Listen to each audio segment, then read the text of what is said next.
Puji Tuhan, selamat pagi jemaat Tuhan GBDI Situbondo. Dimanapun kita berada pagi hari ini, tentu kita semuanya hidup dan berada karena kemurahan dan kasih Tuhan Yesus yang sudah menolong kita, karena kita adalah orang-orang yang sudah ditebus, orang-orang kepunyaan dari Tuhan Yesus Kristus, dan segala sesuatu hal dalam hidup kita yang kita lewati dan kita miliki dan kita terima itu semua karena anugerah dan kemurahan dari Tuhan Yesus Kristus. Puji Tuhan, hari ini kita akan melewati bersama-sama dengan Tuhan Yesus.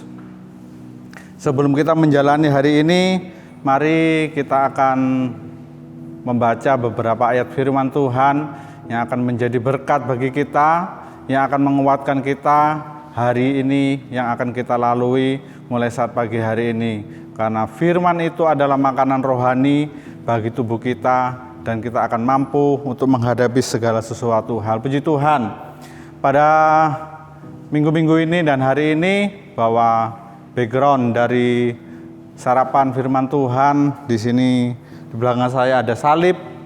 Ini tentunya mengingatkan dan kita sudah tahu salib adalah gambaran, bukan gambaran suatu hal. Kita diingatkan akan pengorbanan dan kematian Tuhan Yesus di atas kayu salib untuk menghapus, untuk menebus hidup kita, supaya kita beroleh keselamatan, yaitu hidup yang kekal di dalam Tuhan Yesus Kristus. Ada kematian dan ada pengorbanan yang Tuhan Yesus kerjakan, dan hari ini kita melihat tentang salib yang ada di samping saya. Di situ juga menggambarkan bahwa semua itu terjadi karena kasih dari Tuhan Yesus yang Tuhan Yesus berikan kepada kita, kepada umat manusia, sehingga kita boleh melihat dan kita mengalami dan ditebus oleh Tuhan Yesus Kristus. Sarapan firman Tuhan pagi hari ini saya beri judul yaitu kasih yang sempurna. Puji Tuhan, hari-hari ini kita tahu hari-hari yang semakin sulit, situasi dan kondisi yang semakin tidak baik, yang secara manusia bahwa hari-hari ini begitu sulit kita menghadapi, apalagi dalam 1 tahun berjalan ini kita menghadapi situasi dan kondisi COVID-19 yang masih kita alami hari-hari ini, membuat manusia pun juga semakin mengalami kesulitan. Banyak kasih yang semakin pudar dan banyak kasih yang sudah tidak ada di tengah-tengah lingkungan kita. Dan walaupun hari-hari ini ada, dunia sudah menggambarkan kasih itu adalah kasih yang bersyarat. Tidak seperti kasih yang diberikan Tuhan Yesus kepada kita, kasih yang tidak bersyarat, yaitu kasih yang sempurna. Orang menolong, teman menolong, dan relasi kerja menolong kita, mungkin itu ada syaratnya, ada sesuatu hal yang mereka harapkan kepada kita. Dalam sebuah istilah dulu kalau sekolah, yaitu kalau tidak salah diistilahkan yaitu simbiosis mutualisme. Ada keuntungan, pihak saya, pihak saudara, pihak yang ditolong saling menguntungkan. Itu adalah kasih yang bersyarat. Hari-hari ini kasih manusia itu kasih bersyarat. Saya menolong pihak A, pihak B, saya mendapatkan apa nantinya. Semuanya ada syarat. Itulah situasi dan kondisi hari-hari ini yang terjadi di tengah-tengah dunia. Tetapi kita bersyukur saat hari ini bahwa Tuhan Yesus memberikan contoh yang sangat luar biasa. Kasih-Nya yang diberikan kepada kita adalah kasih yang sempurna, kasih yang tidak bersyarat, kasih yang tidak mau mengharapkan sebuah imbalan kepada kita, tetapi Dia kasih yang sempurna, kasih yang tidak bersyarat. Tentunya kalau kita sudah ditebus oleh Tuhan Yesus Kristus, kita pun harus mencontoh apa yang Tuhan Yesus sudah perbuat di dalam kehidupan kita. Dunia mengharapkan imbalan kalau ingin menolong sesamanya, relasi kerjanya. Tetapi kita sebagai anak Tuhan, mari kita mencontoh dan meneladani apa yang Tuhan Yesus sudah berikan kepada kita. Mari sebagai pengikut Kristus kita harus memahami dan mengerti tentang pengajaran kasih yang Yesus Kristus telah ajarkan kepada kita jemaat Tuhan di tempat ini GBDI Situbondo secara khususnya pada pagi hari ini. Saya membacakan banyak ayat hari ini tentang kasih. Yang pertama yaitu di dalam Matius 5 ayat 46 sampai 48, saya bacakan secara tepat. Apabila kamu mengasihi orang lain yang mengasihi kamu, apakah upamu? Bukankah pemungut cukai juga berbuat demikian? Dan apabila hanya memberi salam kepada saudara-saudaramu saja, apakah lebihnya daripada perbuatan orang lain? Bukankah orang yang tidak mengenal Allah pun berbuat demikian? Karena itu haruslah kamu sempurna sama seperti Bapamu di surga adalah sempurna. Dikatakan bahwa dan apabila kamu hanya memberi salam kepada saudara-saudaramu saja, apakah lebihnya daripada perbuatan orang lain? Dan diterangkan, bukankah orang yang tidak mengenal Allah berbuat demikian? Inilah situasi yang terjadi kondisi hari-hari ini. Orang berbuat kasih karena mengharapkan sebuah imbal, mengharapkan sesuatu. Lukas 6 ayat 34 sampai 35, dan jikalau kamu meminjamkan sesuatu kepada orang karena kamu berharap akan menerima sesuatu daripadanya, apakah jasamu? Orang-orang berdosa pun meminjamkan kepada orang-orang berdosa supaya mereka menerima kembali sama banyak, tetapi kamu kasihilah musuhmu dan berbuatlah baik kepada mereka dan pinjamkan dengan tidak mengharapkan balasan, maka upamu akan besar dan kamu akan menjadi anak-anak Allah yang maha tinggi. Sebab ia baik terhadap orang-orang yang tidak tahu berterima kasih dan terhadap orang-orang yang jahat. Puji Tuhan, ini Tuhan Yesus sudah menggambarkan situasi yang terjadi dalam kehidupan manusia hari-hari ini.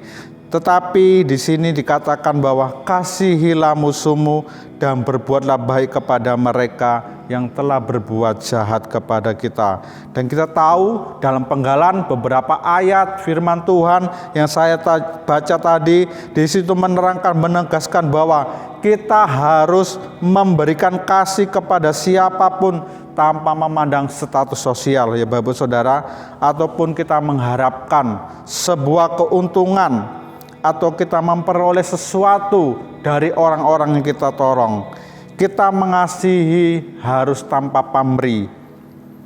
Dan kita diajarkan Tuhan Yesus harus melakukan semuanya itu di dalam kehidupan kita. Puji Tuhan, hari-hari ini gereja kita mengembangkan, melebarkan pelayanan di bidang diakonia, baik di dalam maupun ke masyarakat. Kita menyalurkan kasih kita. Itu menggambarkan bahwa kita mau menteladani apa yang Tuhan Yesus sudah ajarkan kepada kita, membantu parkir mesin, membantu orang-orang yang tidak mampu, kepada masyarakat lain, baik melalui bedah rumah yang sudah dikerjakan melalui tim diakoni yang sudah berjalan hari-hari ini. Itu mencerminkan kita harus memiliki semangat, kita harus mendukung pelayanan pekerjaan Tuhan ini supaya semakin meluas, dan kasih dari Tuhan Yesus itu pun akan semakin diterima oleh orang-orang lain, bukan hanya di dalam gereja kita tetapi kepada masyarakat khususnya di kota Situbondo ini. Puji Tuhan. Matius 5 ayat 43 sampai 44. Kamu telah mendengar firman, kasihlah sesama manusia dan bencilah musuhmu, tetapi dikatakan, tetapi aku berkata kepadamu, kasihilah musuhmu dan berdoalah bagi mereka yang menganiaya kamu.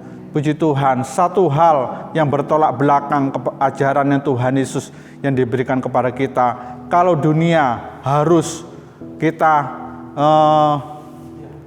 kita harus melawan orang-orang memusuhi kita, tetapi Tuhan Yesus satu langkah lebih maju mengajarkan kasihilah musuh kita, kasihilah orang-orang yang mengasihi kita. Sungguh luar biasa ajaran kasih dari Tuhan Yesus Kristus ini. Mari kita memiliki dan mencerminkan, memancarkan kasih Tuhan Yesus yang ada di dalam kehidupan kita.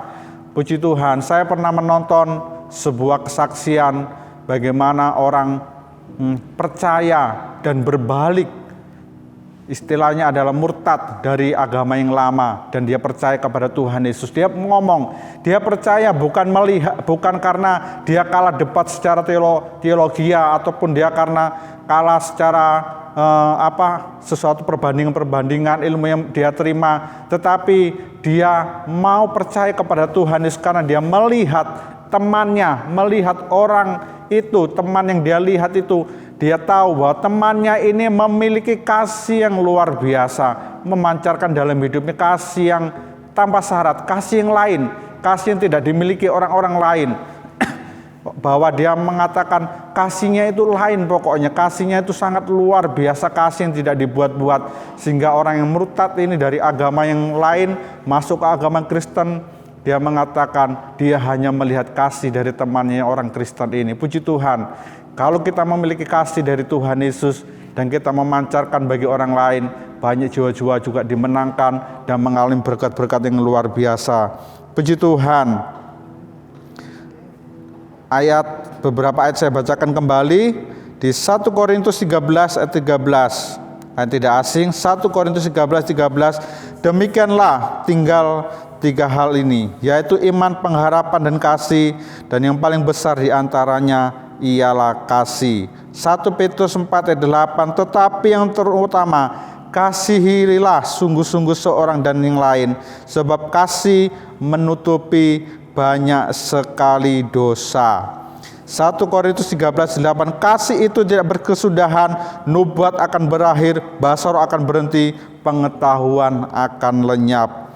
Mari untuk mengasihi dengan sempurna, pasti kita cukup berat. Tetapi mari kita belajar dari hal-hal yang kecil. Kita belajar dari perkara-perkara yang kecil yang mungkin sulit kita lakukan. Kita akan mengalami peningkatan sedikit demi sedikit, peningkatan sedikit demi sedikit, dan kasih kita nantinya akan mencapai suatu level kasih yang disempurnakan seperti apa yang Tuhan Yesus sudah berikan kepada kita. Mari kita pagi hari ini kita menjadi berkat hidup kita mau mengasihi orang lain, kita mau mendukung pekerjaan Tuhan yang ada di gereja kita, GBDI Situbondo. Segala hal yang dilakukan, kita bekerja sama-sama, dan semuanya itu adalah untuk kemajuan dan hormat bagi kemuliaan nama Tuhan Yesus Kristus. Puji Tuhan, inilah renungan firman Tuhan pada pagi hari ini. Kiranya ini menjadi berkat dan kita memiliki damai sejahtera yang kita lewati hari ini bersama-sama dengan Tuhan Yesus Kristus. Puji Tuhan, selamat pagi, haleluya.